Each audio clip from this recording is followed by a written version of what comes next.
Hello everyone, आज आपण discuss करणार आहेत numericals on the electromagnetic waves. ह्याच्यामध्ये मी तुम्हाला 10 सिलेक्टेड न्यूमरिकल्स घेणार आहे. त्यापैकी काही न्यूमरिकल्स आत्तापर्यंतच्या JEE मेन्समध्ये किंवा नीट एक्झामिनेशन्समध्ये आलेले आहेत. तर हे न्यूमरिकल सॉल्व करण्याच्या अगोदर तुम्हाला त्याच्यातले फॉर्म्युले काय काय आहेत हे आणखी एकदा मी रिवाईज करून दाखवतोय. तर त्यातला पहिला फॉर्म्युला आहे डिस्प्लेसमेंट करंटचा, आणि displacement current is equal to formula आहे एप्सिलॉन नॉट d∅e/dt. या ठिकाणी ही क्वांटिटी काय दाखवते आहे, इलेक्ट्रिक फ्लक्स दाखवते आहे. ओके, आणि इलेक्ट्रिकल फ्लक्सलाच आपण दाखवू शकतो इलेक्ट्रिकल फील्ड इंटू एरिया, म्हणजेच फॉर्म्युला काय आला एप्सिलॉन नॉट dE/A/dt. त्याच्यानंतर कंडक्शन करंट आणि डिस्प्लेसमेंट करंट ह्या दोघांची व्हॅल्यू काय असते, सेम असते, आणि इज इक्वल टू dQ/dt तुम्ही वापरू शकतात. त्याच्यानंतर एखादी सपोज करा इलेक्ट्रोमॅग्नेटिक वेव्ह आहे, त्याच्यामध्ये दोन फील्ड प्रेझेंट असतात, इलेक्ट्रिक फील्ड आणि मॅग्नेटिक फील्ड. ते दोन्हीसुद्धा एकमेकांना कशा असतात, परपेंडिक्युलर असतात. तर इलेक्ट्रिक फील्डचा फॉर्म्युला आहे E is equal to E0 sin kx minus omega T. ही इलेक्ट्रिकल फील्डची मॅक्झिमम व्हॅल्यू आहे. ही इलेक्ट्रिकल फील्डची काय आहे, मॅक्झिमम व्हॅल्यू आहे. याला तुम्ही ॲम्प्लिट्यूड ऑफ इलेक्ट्रिकल फील्डसुद्धा म्हणू शकतात. The same formula for the magnetic field कसं घेता येईल आपल्याला, B is equal to B0 sin kx minus omega T. या ठिकाणी B म्हणजे काय आहे, ॲट एनी, या ठिकाणी जे B आहे किंवा E आहे हे काय दाखवतात, ॲट एनी इन्स्टंट किंवा ॲट एनी पोझिशन. इलेक्ट्रिकल फील्डची किंवा मॅग्नेटिक फील्डची इन्स्टंटेनियस व्हॅल्यू हे दोन दाखवतात. तर ही व्हॅल्यू काय दाखवते, मॅक्झिमम व्हॅल्यू किती असते ती. आणि इलेक्ट्रिकल फील्ड किंवा मॅग्नेटिक फील्ड कसं चेंज होतं आहे, तर ते सायनोसायडली चेंज होतं आहे. या ठिकाणी के जो आहे हा के कॉन्स्टंट आहे तुमचा, के इज इक्वल टू 2π/λ. आणि हा जो ओमेगा आहे, ओमेगा इज इक्वल टू तुम्ही घेऊ शकता 2π/t. या ठिकाणी लॅम्बडा म्हणजे आहे वेव्हलेंथ आणि टी म्हणजे आहे टाइम पिरियड. एफला तुम्ही घेऊ शकतात ॲज अ फ्रिक्वेन्सी. तुम्ही एफला कसं घेऊ शकतात, ॲज फ्रिक्वेन्सी घेऊ शकतात. त्याच्यानंतर आणखी एक महत्त्वाचा फॉर्म्युला बघा, C इज इक्वल टू ω/k. या ठिकाणी C म्हणजे आहे स्पीड ऑफ लाईट. या ठिकाणी आहे speed of light. Speed of light म्हणजेच काय, थोडक्यात speed of the electromagnetic wave. आणि याचा आणखी एक फॉर्म्युला काय आला, इज इक्वल टू ω/k. सीचा दुसरा फॉर्म्युला आहे velocity is equal to frequency into wavelength. किंवा सीला आपण असं सुद्धा दाखवू शकतो E0/B0 किंवा E/B is equal to again काय येईल, C स्पीड. किंवा सीचा आणखी एक फॉर्म्युला 1/B0 एप्सिलॉन नॉट. हा क्वेश्चन आला होता फ्रॉम युनिट मेजरमेंट डायमेन्शन्स, नीटला प्रिव्हियस इयरला पडलेला आहे. दुसरी गोष्ट काय, हा झाला formula C is equal to E/B म्हणा, किंवा जर तुम्हाला E पाहिजे असेल तर काय मिळेल, B इंटू C, EBC तुम्ही लक्षात ठेवू शकतात. पण जर आता ह्या तिन्ही क्वांटिटी व्हेक्टर क्वांटिटी आहेत आणि या तिघांची डायरेक्शन एकमेकांना परपेंडिक्युलर असते. जर तुम्हाला कधी काढायचे असेल direction of propagation of electromagnetic wave, then it is in the perpendicular direction of E×B. जर आपण Eचा आणि Bचा क्रॉस मल्टिप्लाय केला तर जी काय डायरेक्शन मिळणारी आहे ती कुणाची असणार आहे, प्रोपोगेशनची. फॉर एक्झाम्पल E जर सपोज करा दिला असेल तुम्हाला, electrical field along Y axis आहे, B म्हणजे मॅग्नेटिक फील्ड अलॉंग जर Z ॲक्सिस म्हणलं असेल, तर वेव्ह कुठे चालली असेल, तुम्ही सिम्पली सांगू शकता the wave is moving along X axis. तुम्हाला या टाईपमध्ये न्यूमरिकल्समध्ये या प्रॉपर्टीसुद्धा यूज करायचा आहे. ओके, हे 7 फॉर्म्युले लक्षामध्ये आलेत. ओके, जसं आता आपण दाखवलं होतं C is equal to 1/μ0 epsilon naught, ते होतं व्हॅक्यूमसाठी. फॉर एनी मीडियम आपण त्या व्हॅक्यूमची परमिएबिलिटी आणि त्या व्हॅक्यूमची जी काही आहे परमिटिव्हिटी पुटअप करू शकतो. मग आपल्याला काय करेल, त्या मीडियमची परमिएबिलिटी पुटअप करा, तुम्हाला काय मिळेल, त्या मीडियममध्ये असलेली वेव्हची वेलॉसिटी मिळेल, त्याला आपण म्हणणार V. V म्हणजे काय, स्पीड इन मीडियम किंवा वेलॉसिटी इन द मीडियम. यालाच आपण म्यूला लिहू शकतो, μr μ0, where μr is the relative permeability, किंवा याला आपण K एप्सिलॉन नॉट लिहू शकतो. या ठिकाणी Kला मी कसं घेतलं आहे, as a dielectric constant. Dielectric constant. आता याच्यानंतर जर एखादी इलेक्ट्रोमॅग्नेटिक वेव्ह येत असेल, त्याच्या एनर्जीचा फॉर्म्युला काय, E is equal to hμ और hf. फ्रिक्वेन्सीसाठी F वापरा किंवा म्यू वापरा, काही फरक पडत नाही. त्याच्यानंतर आणखी एक महत्त्वाचा पार्ट आपण बघितला होता, तो कोणता होता, इलेक्ट्रिकल फील्ड आणि मॅग्नेटिक फील्ड इक्वल अमाऊंटमध्ये एनर्जी शेअर करतात. आपण दोन कन्सेप्ट बघितल्या होत्या. एक कन्सेप्ट होती पूर्ण एनर्जीची. टोटल एनर्जीसाठी आपण सिम्बॉल बघा काय वापरणार, कॅपिटल U वापरायचं आहे किंवा कॅपिटल E वापरायचं आहे एनर्जीसाठी. ओके, आता या ठिकाणी ॲव्हरेज एनर्जी डेन्सिटी म्हणजे काय, एनर्जी पर युनिट व्हॉल्यूम. ह्याचा इलेक्ट्रिकल फील्डसाठीचा फॉर्म्युला आला होता, is equal to 1/2 epsilon naught ERMS² किंवा 1/2 एप्सिलॉन नॉट E². जर काहीच नाही याचा अर्थ काय, इलेक्ट्रिकल फील्डची व्हॅल्यू तुम्हाला कोणती यूज करायची आहे, तुम्हाला व्हॅल्यू यूज करायची आहे त्याची कोणती, RMS व्हॅल्यू. आणि ERMSचा फॉर्म्युला काय आहे, ERMS किंवा BRMS आपण कसं काढू शकतो, ERMS is equal to maximum value of E/√2. Similarly BRMS is equal to कसं घेता येईल तुम्हाला, B0/√2 आपण घेऊ शकतो. आणि तुम्हाला हे दोन फॉर्म्युले मिळतील. यूईचा formula in the form of RMS value कसा येईल, हाफ एप्सिलॉन नॉट ERMS² और half epsilon not E². ERMS म्हणजेच काय, नॉर्मली E घेतो. जर इथं हा फॉर्म्युला आपण पुटअप केला, आपला आन्सर येईल 1/4 epsilon naught E0². Same way आपण दाखवू शकतो UBसाठी. आणि आपला आन्सर कसं येईल, ह्या इथं मी तुम्हाला इक्वेशन्स लिहून दाखवलेले आहेत. ओके. आणि आणखी एक महत्त्वाची बात काय आहे की एनर्जी डेन्सिटी इलेक्ट्रिकल फील्डची आणि मॅग्नेटिक फील्डची दोघांची सुद्धा किती असते, सेम असते. ओके. आणि जर दोघांची तुम्ही ॲडिशन केलात तर RMS व्हॅल्यूच्या फॉर्ममध्ये फॉर्म्युला काय येईल, एप्सिलॉन नॉट ERMS², कारण हाफ कॅन्सल होऊन जाईल. किंवा BRMS²/μ0. ही कुणाची आहे, टोटल वेव्हची आहे. ही कुणाची आहे, पूर्ण वेव्हची काढलेली आहे. वरती आपण कुणासाठी फॉर्म्युला काढला होता, फक्त इलेक्ट्रिकल फील्ड किंवा मॅग्नेटिक फील्डसाठी. ह्याच्यानंतर याला आपण पीक व्हॅल्यूच्या फॉर्ममध्ये किंवा ॲम्प्लिट्यूडच्या फॉर्ममध्ये पण असा लिहू शकतो फॉर्म्युले व्यवस्थित लक्षात घ्या बेटांनो. ओके. ह्याच्यानंतर नेक्स्ट कन्सेप्ट आपण बघितली होती मोमेंटमसाठी. आता जे काही मोमेंटम आहे इम्पार्ट झालेलं ते एकूण दोन फॉर्ममध्ये तुम्हाला बघायचं आहे. पहिल्या फॉर्ममध्ये कधी, जर सरफेस तुमचा परफेक्टली ॲब्सॉर्बिंग असेल तर. ओके. जर तुमचा सरफेस कसा असेल तर परफेक्टली ॲब्सॉर्बिंग असेल तर, हे तुम्ही परत ईसाठी कन्फ्यूज होणार, काही फरक पडत नाही. जर तुमचा परफेक्टली ॲब्सॉर्बिंग असेल तर U/C. आणि जर तुमचा परफेक्टली कसा असेल, रिफ्लेक्टिंग असेल तर तुमचा फॉर्म्युला काय येईल, 2U/C. ॲक्च्युली इथं आपण इलेक्ट्रिकल फील्डसाठी घेतलं आहे, तुम्ही पुन्हा कन्फ्यूज होताल म्हणून मी कट करून टाकलं. नंतर फॉर्म्युला होता इंटेन्सिटीचा. कुठलीही इंटेन्सिटी म्हणजे काय असते, total energy per unit area per unit time. आणि इंटेन्सिटीचं युनिट काय येईल बघा, एनर्जी बाय टाईम म्हणजे काय आलं, वॅट. एनर्जी बाय टाईम म्हणजे काय आलं, वॅट.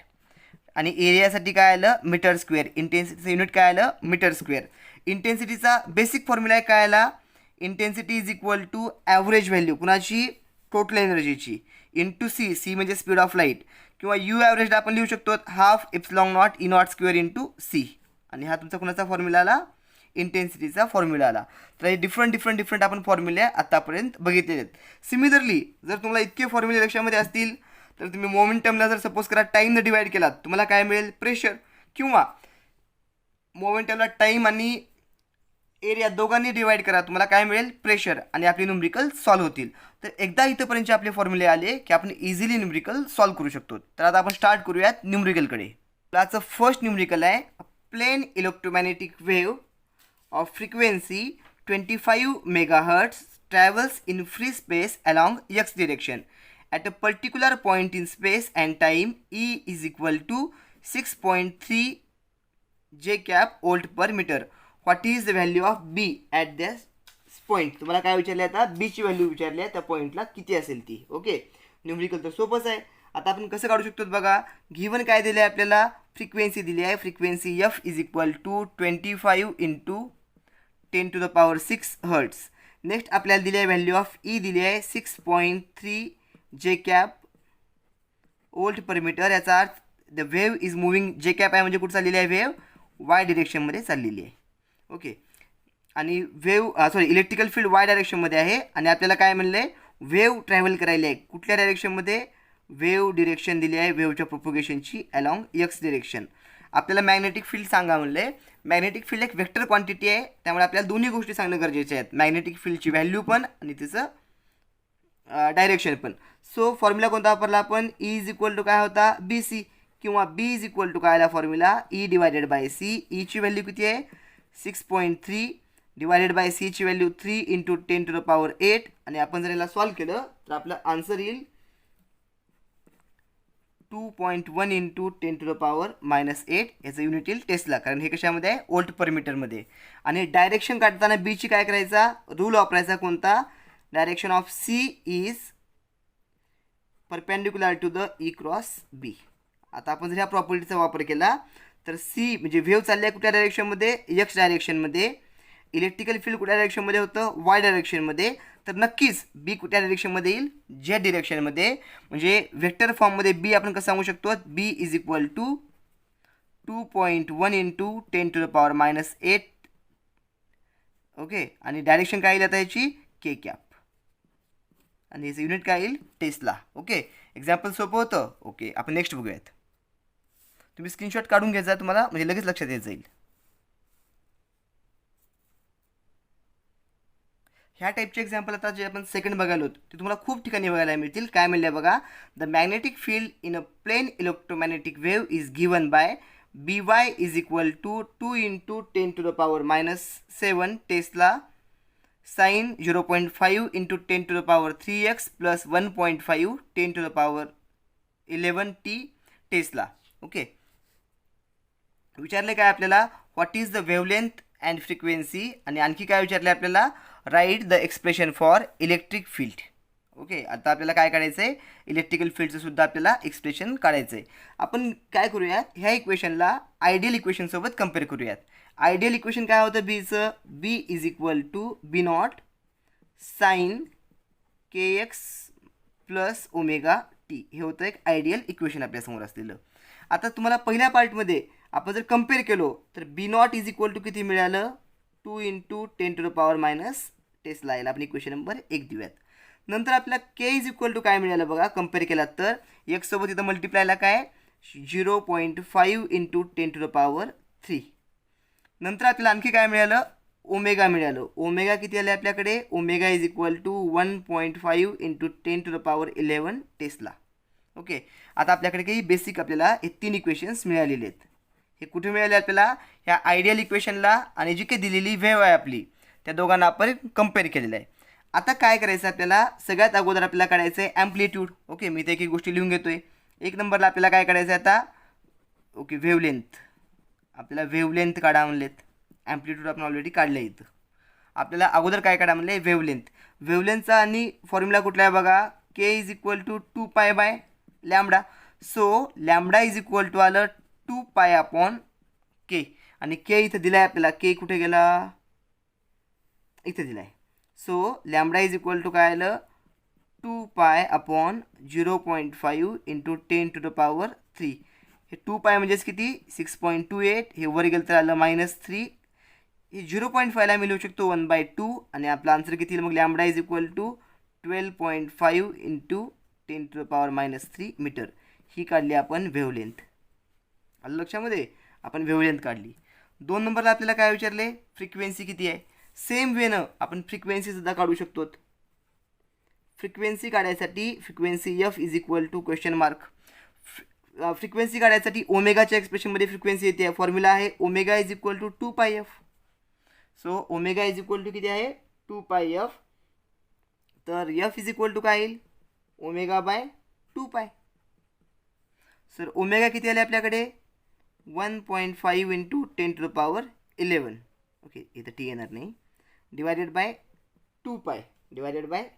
आणि आपण जर व्हॅल्यू सॉल्व केली तर आता काय करेल, हे वरती जाईल, हे वरती जाईल, हे कट करा तुम्ही, आणि आन्सर नियरली इक्वल टू किती राहते याचं,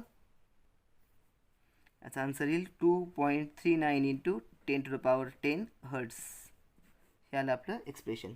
याच्यानंतर लास्ट आपल्याला काय विचारलं होतं, ह्या एक्सप्रेशन लिहायचं आपल्याला इलेक्ट्रिकल फील्डचं. तर आपल्याला इलेक्ट्रिकल फील्डची ई नॉट काढावं लागेल. ई नॉट आपण कसं काढू शकतो, E naught is equal to formula आहे C into B naught. C आहे 3 इंटू 10⁸. बी नॉटची व्हॅल्यू आपण आत्ता इथं ऑप्टेन केली होती 2 इंटू 10⁻⁷. सो आपला आन्सर 3 इंटू 2 60 आलेला आहे. युनिट आहे वोल्ट पर मीटर. आता याचं एक्सप्रेशन आपण कसं लिहू शकतो, E is equal to E naught sine kx plus omega T. आणि आपण जर एक्सप्रेशन लिहिलं त्याचं तर ई इज इक्वल टू काय येईल आता 60 साइन, इन्स्टेड ऑफ के आपण काय लिहू शकतो 0.5 इंटू 10⁻³ प्लस 1.5 इंटू 10⁻11 टी. आणि याचं युनिट काय आलेलं आहे volt per metre as a electrical फील्डचं युनिट. कळाला क्वेश्चन. ओके, तुम्ही लगेच वाटल्यास त्याचं स्क्रीनशॉट काढून घ्यायचा, तुम्हाला इझी होईल एक्सप्रेशन्स बघायसाठी. आय थिंक 2 का 3 वर्षापूर्वी या टाईपचा एक्झाम्पलमध्ये क्वेश्चन एक्झाममध्ये पडला होता. तुम्हाला काय दिलं आहे बघा, light with energy flux 100 watt per centimetre square. 100 watt per centimetre स्क्वेअरला आपण लिहू शकतो 100 joule per second per centimetre square. Incidence normally if the surface has area, सरफेसचा एरिया तुम्हाला प्रोव्हाइड केला आहे, area is equal to 20 centimetre square. इथं पण सेंटीमीटर स्क्वेअरमध्ये आहे, इथं पण सेंटीमीटर स्क्वेअरमध्ये आहे. Find the average force exalted on the surface during a 30 minute time span. T is equal to किती दिलं आहे 30 मिनिट. आपण जर याला कन्वर्ट केलं तर येईल हे 30 × 60 सेकंद. तुम्हाला काय काढायचं आहे, फोर्स काढायचा आहे. आता फोर्स काढायच्यासाठी आपण एनर्जी काढता येईल का बघा. एनर्जी इज इक्वल टू मी असं म्हणू शकतो का, फ्लक्स दिला आहे त्याला एरियानं मल्टिप्लाय केलं आणि त्याला कशानं मल्टिप्लाय केलं, टाईमनं मल्टिप्लाय केलं, तर मला टोटल काय मिळेल, एनर्जी मिळेल. ती किती येईल 18 watt per centimetre square into area आहे आपला किती 20 centimetre square, centimetre centigrade cancel, into 30 × 60. So आपला आन्सर आलं एनर्जी इज इक्वल टू 80 × 20 × 30 × 60. आपण जर पॉवर कंबाईन केले तर 6 × 3 18 येईल. हे आलं 18, हे आलं 18 इंटू हे आलं 2 आणि पॉवर 10चा किती आला 3 आला. 18चा स्क्वेअर आहे किती, आय थिंक 18 324, त्या 2नं मल्टिप्लाय करा. आपला आन्सर आलेला आहे 648 इंटू 10⁻³ आणि याचं एनर्जीचं युनिट काय येईल, जूल. ही आपल्याला काय मिळाली, आता एनर्जी मिळाली. आपल्याला काय काढा म्हणले, आता याच्यामध्ये एक्झाम्पलमध्ये आपल्याला काय काढा विचारलेलं आहे, आपल्याला विचारलेलं आहे फोर्स काढा. फोर्स काढता येईल आपल्याला, कसं काढता येईल, जर आपण मोमेंटम काढलो तर. आता मोमेंटम कसं काढता येईल आपल्याला, delta P is equal to formula आहे, आपण मोमेंटमचा प्रूव्ह केला होता. सरफेस कसा आहे आपला नॉन रिफ्लेक्टिंग, तर मोमेंटमचा फॉर्म्युला काय येईल, मोमेंटमचा फॉर्म्युला येईल U/c. आणि यू किती येईल, आपण काढले आता एनर्जी, ई म्हणा किंवा यू म्हणा, कन्फ्यूज होऊ नका. जनरली आपण काय करतो, एनर्जीला युनिट यू घेतो ना, तेच हे येते. सो यू किती आले आपल्याकडे 648 into 10⁻³ divided by 3 into 10⁻³ sorry 3 × 10⁻8. So हे पॉवर तुमचा किती आला आहे 2, ह्याला 1, ह्याला 6 आणि ह्याला 10चा पॉवर -5. ओके, हे काय आलं आपला चेंज इन मोमेंटम. याचं युनिट काय आहे kg/s. ह्या कशासाठी घेतला, तुम्ही डायरेक्ट पण करू शकला असतात फोर्सला, पण मोमेंटम काढायचं आहे तुम्हाला यायला पाहिजे. आता फोर्स कसं काढता येईल, is equal to delta P by delta T is equal to 216 into 10⁻5 upon time किती आहे 30 × 60. आणि तुम्हाला इथून काय मिळेल, तुमचा फोर्स किती आहे तो लगेच मिळून जाईल. आणि फोर्स येईल 1.2 इंटू 10⁻6 न्यूटन. जर तुम्हाला स्पीडनं सॉल्व करायचं आहे तर इथं बघा हा टाईम कटला असता. ओके, इथं बघा तुमचा आन्सर तुम्हाला इथंच मिळून गेला असतं. ओके, हे आले आपलं फायनल आन्सर. चौथा क्वेश्चन बघा, calculate the electric and magnetic fields produced by radiation coming from 100 watt bulb at a distance of 3 metre. Assume that the efficiency of bulb is 2.5%. काय दिलं बघा, आपल्या गिवन बल्ब दिला आहे, तो बल्ब किती वॅटचा आहे 100 वॅटचा. त्याची इफिशियन्सी फक्त किती आहे 2.5% आहे. म्हणजे आपल्यासाठी ह्याची इफिशियन्सी किती आली फक्त 2.5 बाय इंटू 100/100 वॅट. म्हणजेच आपल्यासाठी हा बल्ब कितीचा पडेल फक्त 2.5 वॅटचा. म्हणजे बल्बचा पॉवर जो आहे 2.5 वॅट किंवा 2.5 जूल पर सेकंद आपण घेऊ शकतो. त्याच्यानंतर हा जो बल्ब आहे, बल्बला एक पॉईंट सोर्स सपोज करा तुम्हाला सांगितलेला आहे, आणि बल्बपासून जी लाईट पडणार आहे ती कशी पडेल, एका स्पेअरच्या फॉर्ममध्ये पडेल सगळीकडेच ना. आणि त्या स्पेअरची रेडियस किती दिली आपल्याला यांनी 3 मीटर. आलं लक्षामध्ये, म्हणजे R इज इक्वल टू किती आलं आपल्याला 3 मीटर. जर माझ्याकडे पॉवर आहे आणि रेडियस आहे तर मी इंटेन्सिटी काढू शकतोय. इंटेन्सिटीचा फॉर्म्युला काय आहे, intensity is equal to power upon area. Intensity म्हणजेच काय, energy per unit area per unit time. U/t म्हणजेच काय काय आहे, पॉवर. सो आपला इथं आन्सर काय येईल, आता हा एरिया कसा आहे आपला 4πr² येईल एरियाचा फॉर्म्युला. आणि पॉवरसाठी पुन्हा काय घेतला आपण P. जर आपण व्हॅल्यू पुटअप केला तर आपल्याला इंटेन्सिटीचा फॉर्म्युला मिळून जाईल. आता इंटेन्सिटीचा फॉर्म्युला कसा येईल मग आपल्याकडे, हे 2.5 अपॉन 4 इंटू 3.14 इंटू आरचा स्क्वेअर म्हणजेच किती आला 9. आणि जर आपण याला सॉल्व केलं तर आपला आन्सर येईल 0.22 वॅट पर मीटर स्क्वेअर. हा कोणाचा फॉर्म्युला आहे आपल्याकडे? इंटेन्सिटीचा फॉर्म्युला आला आहे. आलं लक्षात? आता ही इंटेन्सिटी कुणाची आहे? बोथ इलेक्ट्रिकल फील्डची पण आहे आणि मॅग्नेटिक फील्डची पण इंटेन्सिटी आहे. तर फक्त इलेक्ट्रिकल फील्डची इंटेन्सिटी किती असणार आहे? आपण काढू शकतो IE is equal to I/2. हा पॉईंट कळाला? ही पूर्ण इंटेन्सिटी होती. तर फक्त इलेक्ट्रिकल फील्डची इंटेन्सिटी किती आली? IE is equal to I/2 is equal to 0.011 watt per metre square. जर एकदा आपल्याला ही टर्म मिळाली की आपण इलेक्ट्रिकल फील्डला इझिली काहीतरी काढू शकतो एक फॉर्म्युला तयार करून. आत्ता आपण बघितला होता IEचा फॉर्म्युला काय होता? Half epsilon naught E square C. आपण जर या ठिकाणी E square is equal to घेतलं तर E square is equal to काय येईल? 2IE upon epsilon not C. आणि ह्या ईचा फॉर्म्युला काय येईल? फक्त याला रूटमध्ये घेतलात तर. जर आता आपण व्हॅल्यू पुटअप केल्या तर आपल्याला मिळेल E इलेक्ट्रिकल फील्ड किती आहे ते. आणि ते किती येईल? 2 इंटू 0.011 अपॉन एप्सिलॉन नॉटची व्हॅल्यू आहे 8.85 इंटू 10⁻12 इंटू 3 इंटू 10⁸. ओके, हे आलं लक्षामध्ये. आणि जर आपण याला सॉल्व केलं तर तुमचा आन्सर येईल 2.9 वोल्ट पर मीटर. कॅल्क्युलेशन्स तुम्ही करू शकतात. आपल्याला टाईमपास नाही करायचा आहे. आपल्याला म्हणजे लेक्चरची मला 2 तास 3 तास भरती करायची नाही आहे. तुम्हाला काय कळतं हे महत्त्वाचं आहे. हा लक्षात आला पॉईंट. आता मॅग्नेटिक फील्ड कसं काढता येईल आपल्याला? आपल्याकडे फॉर्म्युला आहे E is equal to BC. So B is equal to काय येईल? E/C. E किती आलेला आहे? 2.9. C आहे 3 इंटू 10⁸ आणि आन्सर जर तुम्ही सॉल्व केला त्याला तर येईल 9.6 इंटू 10⁻⁹ टेस्ला इतकं. हा कुणाचा फॉर्म्युला? मॅग्नेटिक फील्डचा. क्वेश्चन कसे पडतात कळालं की तुम्हाला एखादा बल्ब देतात, त्या बल्बची पॉवर देतात, त्याची इफिशियन्सी देतात आणि ॲट अ पर्टिक्युलर डिस्टन्सला इलेक्ट्रिकल फील्ड किंवा मॅग्नेटिक फील्ड किती येईल काढा म्हणतात. One of the important questions. हा क्वेश्चन मी घेतलेला आहे DC पांडेच्या बुकमधून.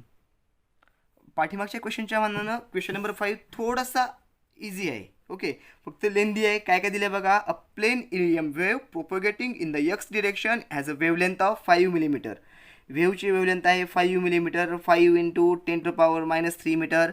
The electrical field is in the Y direction and its magnitude is 30 volt per metre. म्हणजे काय? इलेक्ट्रिकल फील्ड किती आहे? ई कोणत्या डायरेक्शनमध्ये आहे? वाय डिरेक्शनमध्ये. EY इज इक्वल टू किती म्हणले तुम्हाला? 30 वोल्ट पर मीटर. ओके, आता काय काढा म्हणलं आहे? इक्वेशन काढा म्हणलेत. कुणाकुणासाठीचे? इलेक्ट्रिकल आणि मॅग्नेटिक फील्डचे इक्वेशन्स काढा म्हणलेत. एक म्हणजे तुम्हाला असं लिहायचं उत्तर E is equal to E0 kx minus omega T. तुम्हाला या फॉर्ममध्ये काय करायचं आहे? आन्सर लिहायचं आहे. आता या साईड तुम्हाला फॉर्ममध्ये आन्सर लिहायचं आहे तर तुम्हाला के माहिती असलं पाहिजे आणि ओमेगा माहिती असलं पाहिजे. आता के आणि ओमेगा कसं काढता येईल बघा? आपल्या लॅम्बडा दिले. So that K is equal to काय आहे फॉर्म्युला? 2π/λ. सो 2π अपॉन 5 इंटू 10⁻³ हे वर गेलं तर काय बनलं? +3. आणि हे किती आलं? 6.28 अपॉन 5 इंटू 10⁻³ म्हणजे आपलं केचा व्हॅल्यू आलेली आहे. K is equal to 1.257 into 10⁻³ ही व्हॅल्यू आपण काढली केची. आता आपल्याला कोण पाहिजे? ओमेगा पाहिजे. ओमेगाला कसं घेता येईल बघा? आत्ता आपण आणखी एक फॉर्म्युला डिस्कस केला होता. कोणता? C इज इक्वल टू ω/k. So omega is equal to काय येईल? के इंटू C. के किती काढले आपण? 2.57 इंटू 10⁻³ C ची व्हॅल्यू आहे 3 इंटू 10⁸. तर आपलं आन्सर किती आलं? हे पॉवर आला किती? त्यांचा पॉवर 11. आणि हे किती येईल? मल्टिप्लाय तुम्ही करू शकता. करा पटकन. 3.77 इंटू 10⁻11. आणि ह्याचं युनिट काय येईल ओमेगाचं? Radian per second. इथे केचं युनिट काय येईल? 1/मीटर. आता आपण ईचा फॉर्म्युला लिहू शकतो. ईचा फॉर्म्युला कसं घेता येईल? वेव्ह चालली होती, कुठं प्रोव्हाइड करायली होती? वाय डिरेक्शनमध्ये. त्यामुळे आपण EY म्हणलं. त्याची मॅक्झिमम व्हॅल्यू किती होती? 30. आता पुन्हा साईन KX. के किती आलेला आहे? 1.257 इंटू 10⁻³ आलं लक्षात? Minus omega. ओमेगाची व्हॅल्यू किती काढली आता आपण? 3.77 इंटू 10⁻11 आणि ओव्हरऑल याचं युनिट काय येईल वोल्ट पर मीटर. आणि हे जे काही चाललं आहे हे कुठं चाललेलं आहे वाय डिरेक्शनमध्ये चाललेलं आहे. सिमिलरली तुम्ही फॉर्म्युला लिहू शकतात बी वायचा. ॲज अ होमवर्क ट्राय करा. फक्त काय करणार तुम्ही बी नॉट काढून घ्या. बी नॉट कसं काढता येईल B naught is equal to E naught by c. E naught किती आहे 30 बाय सी 3 इंटू 10⁻11. बस बाकीचं इक्वेशन तुमचं ही फक्त व्हॅल्यू इथं पुटअप करा. आणि डायरेक्शन तशी काय येईल झेड डिरेक्शन. कारण वेव्ह चालली कुठं होती एक्स डिरेक्शनला वेव्ह चालली होती. म्हणजे स्पीड कुठल्या डायरेक्शनमध्ये आहे एक्समध्ये. जी काही वेव्हचं इलेक्ट्रिकल फील्ड आहे ते कुठल्या डायरेक्शनमध्ये होतं वाय डिरेक्शनमध्ये. कोण होतं इलेक्ट्रिकल फील्ड. तर मॅग्नेटिक फील्ड कुठे येईल तुमचं इन द झेड डिरेक्शन म्हणजे ते के कॅप लागेल. थोडं फास्ट व्हायला मला पण माहिती आहे पण टाईमपास नाही करायचं आपल्याला त्यामुळे तुम्हाला सगळ्या गोष्टी यायला पाहिजेत. पुढचा एक्झाम्पल बघा काय म्हणलं आहे a light beam travelling in the x direction is described by electrical field E y is equal to given काय दिले बघा E y is equal to 300 volt per metre sine t minus x by c. And electron is moving along the Y direction. काय म्हणलं कळालं wave चालली होती कुठं x डिरेक्शनला. एक इलेक्ट्रॉन निघाला आहे कुठं along the Y direction with the speed. त्याची स्पीड दिली आहे व्हेलॉसिटी ऑफ इलेक्ट्रॉन किती आहे 2 into 10⁻7 metre per second. Find maximum electric and magnetic force काढायचे. आता एखादा इलेक्ट्रॉन जर जात असेल त्याच्यावरती दोन्ही फोर्स पडणार आहेत. क्वेश्चन कळाला का बघा आधी. लाईटचा बीम चालला आहे कुठल्या डायरेक्शनमध्ये एक्स डिरेक्शनमध्ये. त्याच्यामुळे वाय डिरेक्शन ॲक्सिसकडे काय असणार आहे आता या ठिकाणी वाय ॲक्सिसकडे दिले इलेक्ट्रिकल फील्ड. तर झेड ॲक्सिसकडे काय असणार आहे झेड ॲक्सिसकडे असणार आहे मॅग्नेटिक फील्ड. मी असं म्हणू शकतो का बघा electrical field along the direction कोणती आली आहे वाय डिरेक्शन. झेड डिरेक्शनमध्ये तुम्हाला काय दिलेलं आहे मॅग्नेटिक फील्ड. इलेक्ट्रॉन चालला कुठं होता सॉरी लाईटचा बीम कुठं चालला आहे लाईटचा बीम म्हणजे इलेक्ट्रोमॅग्नेटिक वेव्ह चालली आहे अलॉंग द एक्स डिरेक्शन. म्हणजेच इलेक्ट्रॉनवरती दोन फोर्स पडतील. पहिली फोर्स कोणती असणार आहे इलेक्ट्रिक. इलेक्ट्रिक फोर्स काढताना तुम्हाला सिम्पली काय करावं लागेल इलेक्ट्रिक फोर्सचा फॉर्म्युला काय F is equal to charge into E. पण इथं मॅक्झिमम फोर्ससाठी फॉर्म्युला काय येईल ई नॉट. आणि ह्या एक्झाम्पलनुसार तुम्हाला काय मिळेल ई नॉट किती येईल बघा E naught is equal to येईल कम्पेअर करा इक्वेशनला 300 वोल्ट पर मीटर. मग जरी तुम्ही इथं व्हॅल्यू पुटअप केलात क्यू म्हणजे काय चार्ज आणि इलेक्ट्रॉन 1.6 इंटू 10⁻90 इंटू 300 तुमचा आन्सर येईल 4.8 इंटू 10⁻17 न्यूटन. ही कुणामुळे पडली फोर्स इलेक्ट्रिकल फील्डमुळे पडली. आलं लक्षामध्ये. त्याच्यानंतर आता आपल्याला काय काढायचं आहे मॅग्नेटिक फील्डमुळे किती फोर्स पडली काढायची आहे. मॅग्नेटिक फोर्स कसं काढता येईल आधी आपल्याला मॅक्झिमम मॅग्नेटिक फोर्स काढावा लागेल. आधी आपल्याला मॅक्झिमम मॅग्नेटिक फील्ड किती आहे बघावं लागेल. Maximum magnetic field B naught किती आहे B naught is equal to we have the formula E naught by c. E naught किती आहे E naught is equal to 300. सीची व्हॅल्यू किती आहे 3 इंटू 10⁸. सो इथं आपलं आन्सर किती आलं 10⁻6 आणि याचं युनिट काय आहे टेस्ला. इतकी आपल्याकडे कोणती फील्ड आहे आता मॅग्नेटिक फील्ड. फॉर्म्युला काय आहे आता फोर्सचा मॅग्नेटिक फोर्सचा F is equal to q v B sine theta. Q म्हणजे काय चार्ज आणि इलेक्ट्रॉन. व्ही म्हणजे काय व्हेलॉसिटी ऑफ इलेक्ट्रॉन. बी म्हणजे मॅग्नेटिक फील्ड आणि थिटा कुणामधला अँगल आहे त्या मॅग्नेटिक फील्डच्या डायरेक्शनमधला. थिटा म्हणजे अँगल कुठला बघा बी मधला आणि व्ही मधला. बी चालले कुठं आपण प्रूव्ह केलं होतं अलॉंग झेड ॲक्सिस आणि इलेक्ट्रॉन चालला कुठं होता अलॉंग द वाय ॲक्सिस. म्हणजे अँगल किती आला आपला थिटा इज इक्वल टू आलेला आहे 90 डिग्री. बस आता आपलं आन्सर जवळ आलं. इज इक्वल टू काय आलं क्यू व्ही बी साईन 90ची value 1. So F B is equal to 1.6 into 10⁻19 into speed of electron is 2 into 10⁻7 into B किती आले आपल्याकडे 10⁻6. सो तुमचा आन्सर या ठिकाणी किती येईल हे 3.2 हे 1 इंटू 10⁻18 न्यूटन. ही कोणती फोर्स पडली आहे इलेक्ट्रॉनवरती मॅग्नेटिक फोर्स पडलेली आहे. हा चांगला क्वेश्चन होता एक. परत आपला क्वेश्चन नंबर 7 एक छोटा क्वेश्चन आहे, फक्त कॅल्क्युलेशन थोडीशी लेंदी पडतील. क्वेश्चन काय म्हणतोय बघा, a laser beam has intensity 2.5 into 10⁻14 watt per metre square. Find amplitudes of electric and magnetic field. म्हणजे आपल्याला गिवन काय दिले आहे, इंटेन्सिटी दिली आहे I is equal to 2.5 into 10⁻14 watt per metre square. आणि आपल्याला काय करायचे आहेत, ॲम्प्लिट्यूड म्हणजे E naught is equal to question mark and B naught is equal to question mark. Question कळाला सगळ्यांना? Okay.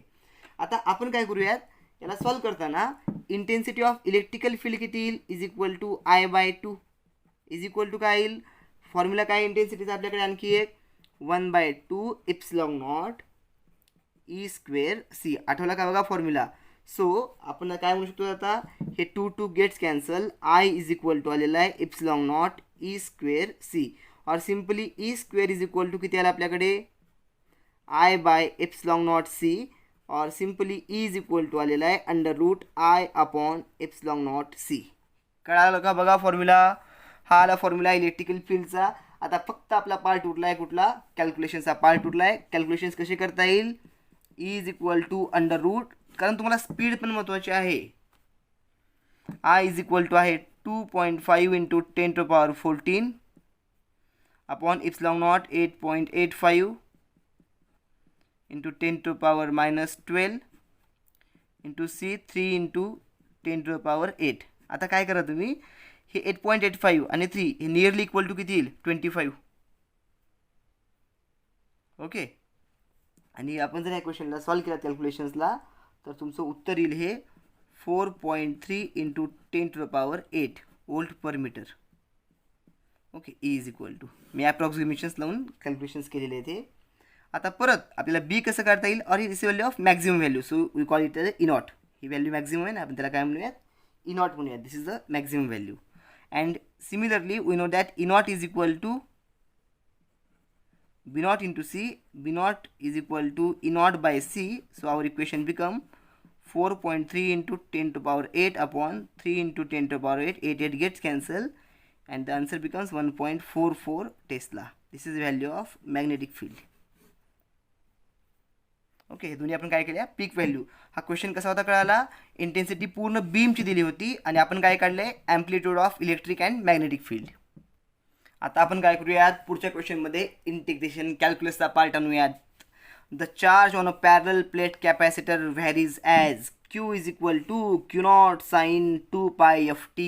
The plates are very large and close together neglecting the edge effect. Find displacement current. दिले काय आपल्याला, Q दिलाय, Q is equal to किती, Q0 cos 2πft. काय काढा म्हणलंय, displacement current. तुम्ही म्हणताल सो डिस्प्लेसमेंट करंटच्या फॉर्म्युल्यामध्ये जर काय होतं, फाय होतो, इप्सिलॉन नॉट होतो, इथं काहीच नाही की. प्रॉपर्टी यूज करा, ID is equal to IC. Displacement current is equal to conduction current. आणि फॉर्म्युला माहिती आहे कंडक्शन करंटचा, dQ/dt. झाला answer.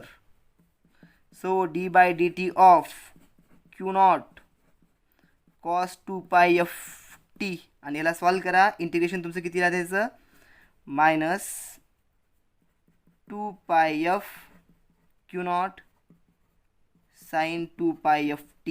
This is your final answer. Okay. हे काय केलं आपण, आन्सर आपलं फायनल आलं. हा आय थिंक 91मध्ये काहीतरी क्वेश्चन पडला होता. काय म्हणले बघा, the frequency of electromagnetic wave which is best suited to observe the particle of radius 3 into 10⁻⁴ centimetre is. काय विचारले कळालं, अशी कुठली फ्रिक्वेन्सी सूट होईल म्हणले, कशासाठी, एका पार्टिकलला ऑब्झर्व करायसाठी. त्याची रेडियस किती आहे पार्टिकलची, 3 इंटू 10⁻⁴. लक्षात ठेवायचं आहे, एखाद्या पार्टिकलला जर तुम्ही ऑब्झर्व करणार असाल तर त्या रेडिएशनची वेव्हलेंथ काय असली पाहिजे, पार्टिकलच्या साईजपेक्षा लहान असली पाहिजे. हिंट काय क्वेश्चनची कळाली, the wavelength of radiation. The wavelength of radiation should be less than size of particle. आता आपल्याला पार्टिकलची साईज माहिती आहे. ओके. पार्टिकलची साईजपेक्षा वेव्हलेंथ काय असली पाहिजे, लहान असली पाहिजे. आता इथं फॉर्म्युला कोणता वापरणार तुम्ही, तुमच्याकडे फॉर्म्युला आहे F lambda is equal to C. Frequency into wavelength is equal to काय स्पीड. सो आपल्याकडे लॅम्बडा इज इक्वल टू काय येईल मग तुमच्याकडे पार्टिकलची साईज लॅम्बडा दिली आहे तुम्हाला किती आहे ती 3 × 10⁻⁻4 सेंटीमीटरमध्ये. फ्रिक्वेन्सी आपल्याला काढायची आहे. लाईटची स्पीड किती आहे 3 × 10⁻6 मी 6 नाही मीटरला सेंटीमीटरमध्ये 10 येईल ना. ओके 3 × 10⁸ मीटर पर सेकंद म्हणजेच किती येईल 3 × 10⁻10 सेंटीमीटर पर सेकंद. म्हणजे तुम्हाला कॅल्क्युलेशनची गरज पडणार नाही. हा वाला पार्ट निघाला. हे 3 cancel. So F is equal to किती आलं 10⁻10 अपॉन 10⁻⁻4 म्हणजे 10⁻14. तुमचं उत्तर किती आलेलं आहे 10⁻14. ओके कॅल्क्युलेशनचा पार्ट खूप इझी होता. हिंट काय होती तुम्हाला वेव्हलेंथ जी काही तुम्ही यूज करणार त्याची जी साईज आहे ओके ती लहान असली पाहिजे कुणापेक्षा पार्टिकलच्या साईजपेक्षा. हो आपला आजचा लास्ट क्वेश्चन काय म्हणतोय बघा. About 5% power of 100 watt light bulb is converted to the visible light radiation.